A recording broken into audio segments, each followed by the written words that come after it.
नमस्कार। रिटायरमेंट ये शब्द सुनते ही क्या लगता है? काम से आज़ादी, आराम और हाँ, टैक्स की चिंता खत्म। ज्यादातर लोग तो यही सोचते हैं ना, भाई सैलरी आना बंद हो गई तो टैक्स कैसा? लेकिन क्या ये वाकई इतना सीधा साधा है? चलिए आज इसी सवाल की तह तक चलते हैं, क्योंकि जो जवाब सामने आएगा ना, वो शायद कई लोगों को थोड़ा चौंका सकता है। असलियत तो कुछ और ही है। पता है, रिटायरमेंट का जो पहला साल होता है ना, वो टैक्स प्लानिंग के हिसाब से सबसे ज़्यादा मुश्किल, सबसे ज़्यादा पेचीदा होता है। और इसकी वजह भी बड़ी सिंपल है। जो इनकम पहले बस एक सैलरी से आती थी, अब वो कई अलग अलग रास्तों से आने लगती है, जैसे पेंशन, बैंक का ब्याज, फंड से पैसा। और बस यहीं से सारी उलझनें शुरू हो जाती हैं। तो इस सफर में हम कुछ बहुत जरूरी पड़ावों से गुजरेंगे। पहले समझेंगे कि पहले साल की चुनौती आखिर है क्या।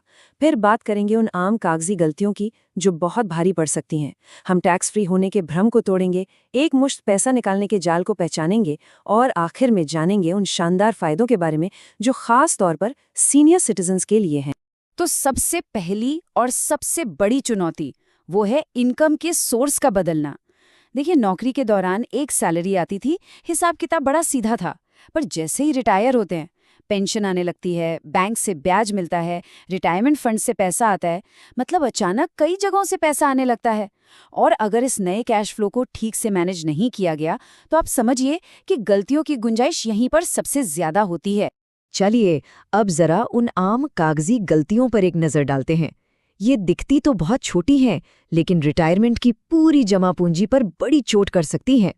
सबसे पहले और सबसे आम गलती, इनकम टैक्स रिटर्न यानी आईटीआर फाइल ही न करना। अक्सर लोग क्या सोचते हैं कि जब हमारी टैक्सेबल इनकम ही नहीं है तो फिर आईटीआर भरने का झंझट क्यों पालें। लेकिन ये सोच बहुत महंगी पड़ सकती है। मान लीजिए बैंक ने आपके ब्याज पर टीडीएस काट लिया है, तो वो रिफंड आपको सिर्फ और सिर्फ आईटीआर फाइल करके ही वापस मिलेगा। और हाँ, ये एक साफ सुथरे फाइनेंशियल रिकॉर्ड को भी बनाए रखता है, जो आगे चलकर बहुत काम आता है। अब आते हैं दूसरी बड़ी कागजी चूक पर। ये एक छोटे से फॉर्म से जुड़ी है जिसका नाम है फॉर्म 15H। सीधी सी बात है, अगर किसी की उम्र 60 साल से ज्यादा है और उनकी कुल इनकम पर कोई टैक्स नहीं बनता, तो ये फॉर्म बैंक को देना बहुत बहुत जरूरी है। इससे होता ये है कि बैंक बेवजह आपके ब्याज से पैसा नहीं काटता। यहाँ जो सबसे जरूरी बात याद रखने वाली है, वो ये है कि इस फॉर्म को हर साल, जी हाँ, हर साल जमा करना होता है। अगर ये चूक गए तो बैंक आपके ब्याज पर टीडीएस काट लेगा। हाँ, वो पैसा बाद में रिफंड तो मिल सकता है, पर उस पूरी प्रक्रिया में आपका समय और मेहनत दोनों ही बर्बाद होते हैं। अच्छी बात यह है कि अब ज्यादातर बैंक इसे ऑनलाइन जमा करने की सुविधा भी देते हैं, तो ये काफी आसान हो गया है। अच्छा, चलिए अब उस सबसे आम और शायद सबसे बड़ी गलतफहमी पर आते हैं। वो है ये मान लेना कि रिटायरमेंट का सारा पैसा टैक्स फ्री होता है। ये समझना बहुत ज़रूरी है कि her retirement benefit tax free नहीं होता। मिसाल के तौर पर ग्रेचुइटी को ही ले लीजिए, उस पर एक तय सीमा तक ही टैक्स छूट मिलती है। नौकरी छोड़ने के बाद अगर ईपीएफ खाते में पैसा पड़ा है, तो उस पर जो ब्याज मिलेगा वो भी टैक्सेबल हो सकता है। और एनपीएस से जो हर महीने पेंशन आती है, उस पर भी आपको टैक्स देना पड़ता है। तो हर आमदनी को टैक्स फ्री मान लेना एक बहुत बड़ी और महंगी भूल साबित हो सकती है। और हाँ, एक और आम गलती है अपनी सारी इनकम का खुलासा न करना। रिटायरमेंट के बाद अक्सर डिविडेंड से, पोस्ट ऑफिस के ब्याज से या किसी छोटे मोटे पार्ट टाइम काम से भी तो इनकम होती है। लोग इसे मामूली समझकर बताना ही भूल जाते हैं। लेकिन ये याद रखना बहुत जरूरी है कि टैक्स डिपार्टमेंट के पास अब लगभग हर लेन देन की जानकारी पहुंच जाती है। कोई भी इनकम छिपाने का मतलब है भविष्य में नोटिस और भारी जुर्माने को सीधी सीधी दावत देना।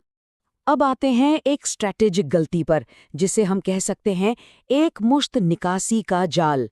ये तब होता है जब रिटायरमेंट के पहले ही साल में कोई एक बहुत बड़ी रकम अपने फंड से निकाल लेता है। यहाँ एक बहुत दिलचस्प स्ट्रैटेजी काम करती है।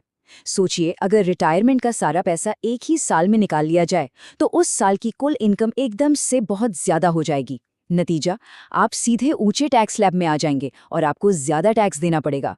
इसके ठीक उलट, अगर उसी रकम को थोड़ा थोड़ा करके कई सालों में निकाला जाए, तो हर साल की इनकम कम रहती है और टैक्स का बोझ भी काफी हद तक घट जाता है। तो सबसे स्मार्ट तरीका क्या है? अपनी जरूरत के हिसाब से पैसे निकालने की प्लानिंग को अलग अलग सालों में बांट देना। इससे न सिर्फ हर साल की टैक्स छूट का पूरा फायदा मिलता है, बल्कि लंबे समय में हजारों और कभी-कभी तो लाखों रुपए की बचत भी हो जाती है। अब तक हमने चुनौतियों और गलतियों की तो बहुत बात कर ली, लेकिन अब कुछ पॉजिटिव बातों पर भी ध्यान देते हैं। सरकार रिटायरमेंट के बाद कई तरह की एक्स्ट्रा टैक्स राहत देती है, जिनके बारे में जानना बहुत बहुत ज़रूरी है। देखिए, सरकार सीनियर सिटीजन्स को कई खास टैक्स बेनिफिट्स देती है। उनकी जो बेसिक टैक्स छूट की लिमिट होती है वो ज्यादा होती है। हेल्थ इंश्योरेंस प्रीमियम पर भी उन्हें बड़ी कटौती मिलती है और बैंक या पोस्ट ऑफिस से मिलने वाले ब्याज पर भी एक स्पेशल छूट का प्रावधान है। यहाँ तक कि पेंशन इनकम पर भी स्टैंडर्ड डिडक्शन मिलता है। अक्सर होता यह है कि जानकारी न होने की वजह से लोग इन फायदों का लाभ ही नहीं उठा पाते, लेकिन अगर इन्हें सही तरीके से इस्तेमाल किया जाए तो टैक्स का बोझ बहुत ज्यादा कम हो सकता है। तो इस पूरी चर्चा का निचोड़ क्या है? सार ये है कि रिटायरमेंट का पहला साल आपके आगे के पूरे रिटायरमेंट जीवन की दिशा तय करता है। अगर इसी पहले साल में टैक्स को ठीक से समझ लिया जाए, सही समय पे रिटर्न फाइल किया जाए और पैसा सोच समझकर निकाला जाए, तो न सिर्फ अच्छा खासा टैक्स बचाया जा सकता है, बल्कि आगे की जिंदगी भी बिल्कुल टेंशन फ्री होकर जी जा सकती है। तो सवाल ये उठता है कि इस सारी जानकारी का इस्तेमाल करके एक सचमुच में तनाव मुक्त और फाइनेंशियली सिक्योर रिटायरमेंट की नींव कैसे रखी जा सकती है? ये वो सवाल है जिसका जवाब हर किसी को अपने लिए खोजना होगा।